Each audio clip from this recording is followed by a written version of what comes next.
Tungalay kong arana para sa dalagang walang kasing ganda. Amoy rosas ang alimuyak kung nanaisin ng tadhanang mapalin lang. Di hahayaan mawala pa tong liham ng maasang mata mong makabasa. Handang gawin lahat, maging pamilya'y ilikawan. Ngayon lang nakadama ng wagas na pagkamangha. Hiling ka lang naman na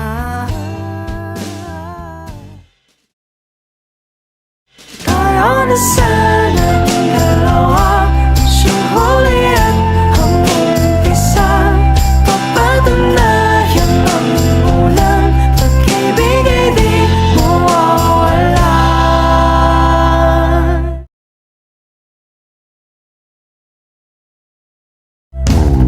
Nakailang tula na ba't tila Ang lungkot ng oras ko kapag wala ang mahal ko.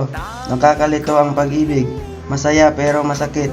Parang wala nang saysay ang lahat kapag hindi kami namahal pabalik. pwede lang hanggang magpakailanman.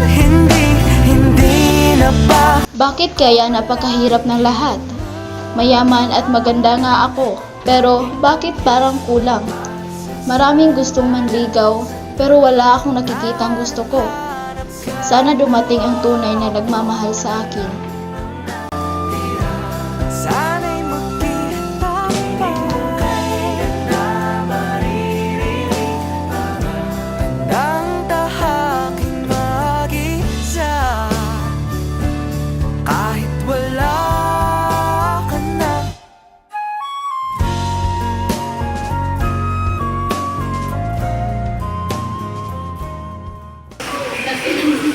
Parang ang tagi yun ah. Bakit siya nandito? Gusto lang niya sigurong sirain ang kasiyahan natin. Kung papatayin ko siya, hindi naman ito kasalanan. Ano ba, pamangkin? Bakit ikaw ay tila galit na galit?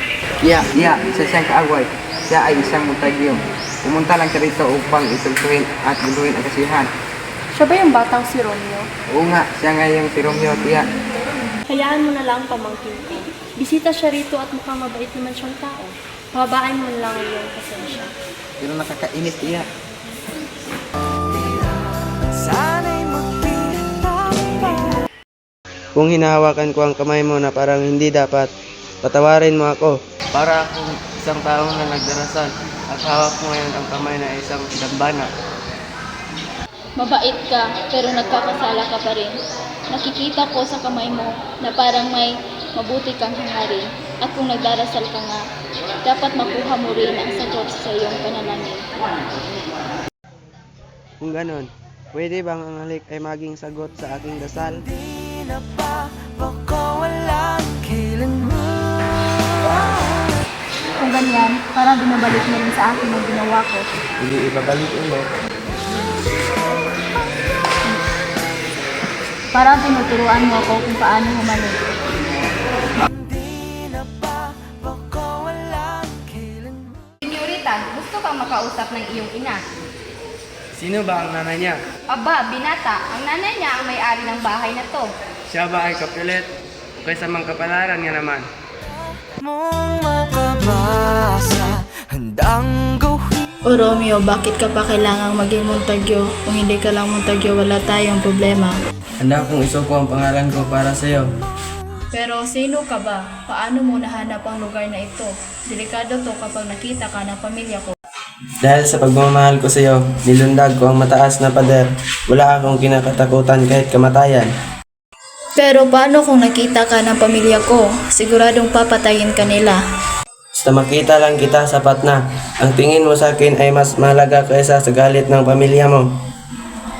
Romeo, mas mabuti pang mawala ako sa mundo kaysa makita ka nilang nandito. Hindi bale na Juliet, kahit makita nila ako, para sa iyo pa rin ako magmamahal. Pero paano mo nahanap ang lugar na ito? Pag-ibig ang nagtulak sa akin. Siya ang nagbigay ng tapang at lakas para makarating dito. Romeo, ang bilis mo magmahal. Natatakot ako baka nagmamadali ka lang at hindi ito totoo. Pero naniniwala ako, mas lalo akong tapat sa iyo kaysa sa kaya kong ipaliwanag. Juliet, nanunumpa ako sa pagmamahal ko sa iyo. Huwag kang manumpa sa buwan. Nagbabago ito buwan-buwan. Baka pati pagmamahal mo ay magbago rin. Isaan ako manunumpa. Hindi na kailangan. Ang gusto ko lang maging totoo ka sa nararamdaman mo. Sapat na iyon. Ibig sabihin, mahal mo rin ako? Oo, mahal din kita. Pero parang ang bilis ng lahat. Babalik ako mamaya para makapagsabi pa ng mas malinaw. Gabing ito ay napakaganda. Pero baka isang panaginip lang lahat ng ito.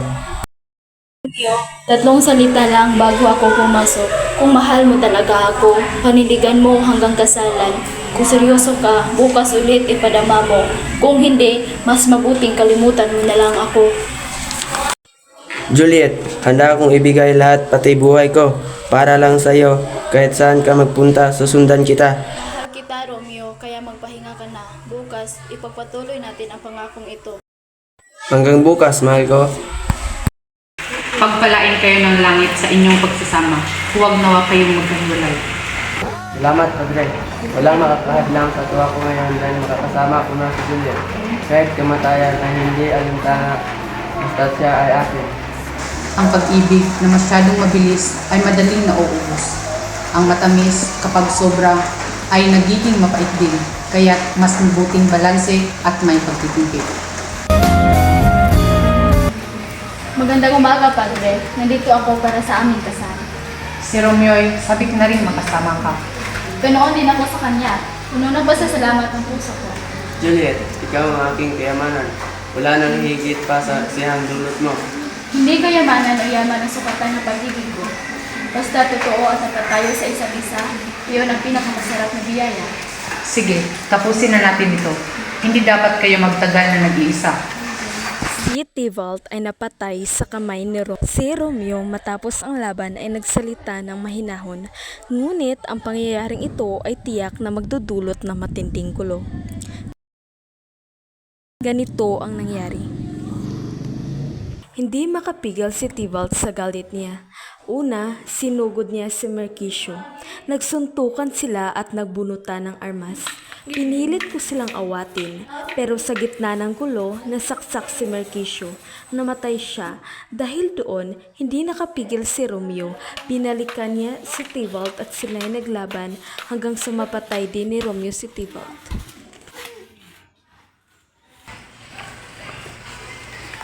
Dahil sa kaguluhan ito, may kaparusahan. Romeo, ikaw ang dahilan ng gulo. Kaya't ikaw ay papatapon. Wala nang makapipigil.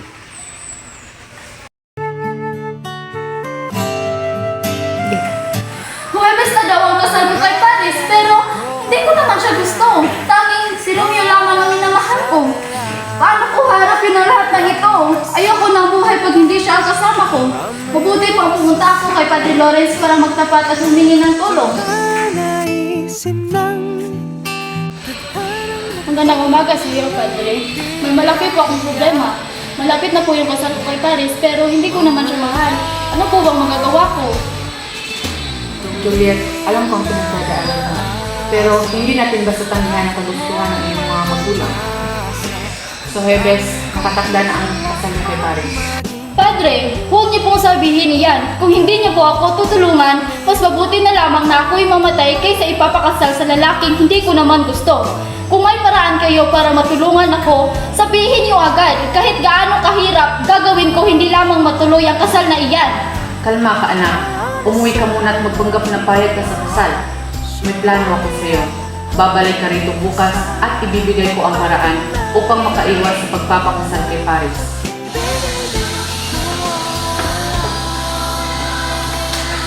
Kung iinumin mo itong gamot na ito, parang bukunin ang kamatayan ng iyong hininga. Hihinto ang titig ng iyong puso, titigil ang iyong paghinga, at namumutla ang iyong mukha. Mananatili kang walang buhay sa loob ng 42 oras. Mananatili kang parang bangkay, ngunit hindi ka papatay. Ako wala Kapag nakita ka ng iyong pamilya, sila ay iiyak at ililibing ka sa puntod ng iyong pamilya. Doon ka magigising at ako'y naroon para salubuhin ka.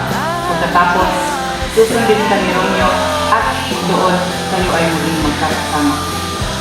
Sana'y magpilitang pangkailan na maririnig ang tahaking Juliet! Naku! Diyos ko! Patay na ang binibini ko! Araw ng sumpa, nakakalungkot na kamatayan.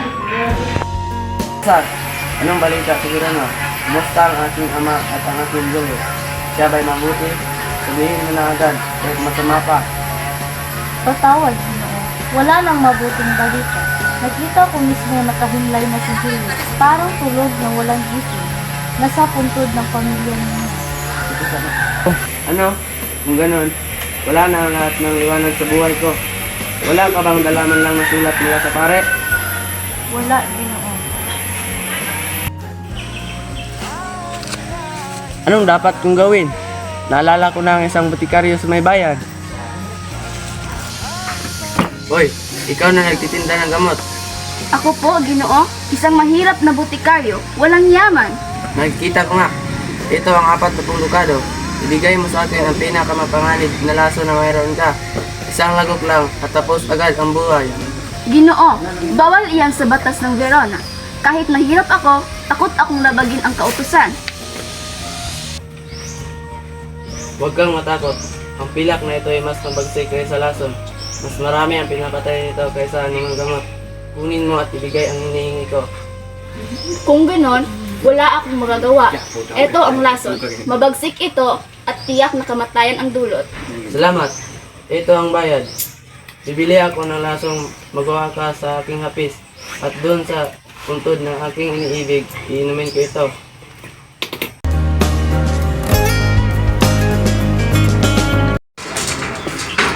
Padre Francisco, kapatid ko, pasensya na at hindi ako nakarating agad.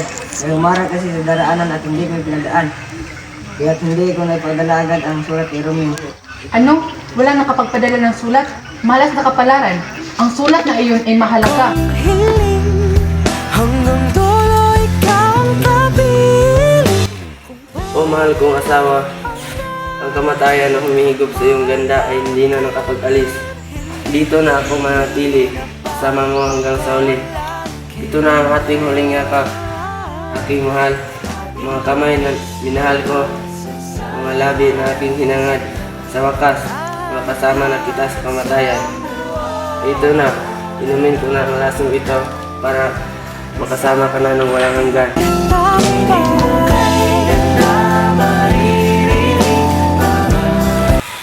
Mabisa nga, isang halik lang, susunod ako sa iyo. Juliet, mahal kita.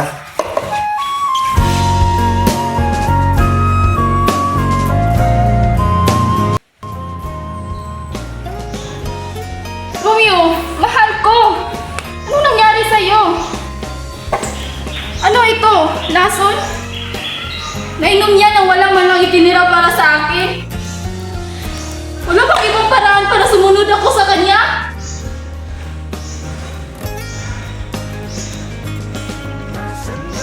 Kung hindi ako mamamatay sa lason, mas mabuti na lamang nasasakin ko ang sarili ko.